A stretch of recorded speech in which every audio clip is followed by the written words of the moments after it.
Hello everyone, আমি হলাম gamer queen. তো অনেক দিন পর আমি একটা ভিডিও নিয়ে চলে এসেছি।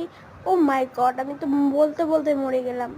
তো আমি খেলছি গ্র্যানি আর আমি করবো বডি স্কেপ, আর এটা হলো পার্ট 6। তো চলো, আমি ডে 3 আমি চলে 3 দিন মরে গেছি। তো আমি এখন এখন খেলবো। তো অনেক দিন খেলা হয়নি, তো সেই জন্য আমি আবার নিয়ে চলে এসেছি।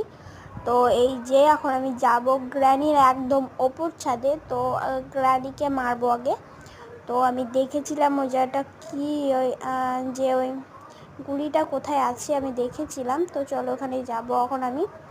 3 তলা উপরে, চলো চলো, এখন যেতে হবে আমাকে। পেয়ে গেছি আমি। আর গ্র্যানিকে মারলাম দেখেছি আমি, এই যে গ্র্যানি, চলো দেখে নিই। গ্র্যানিকে মেরে দিয়েছি। ও মাই গড, গ্র্যানিকে মেরে দিয়েছি। তো এবার আমি এখন যাবো, তার আগে বলে দিই এতটাই আজকের মতন। Bye bye. কেমন লাগলো কমেন্ট করে জানাবে।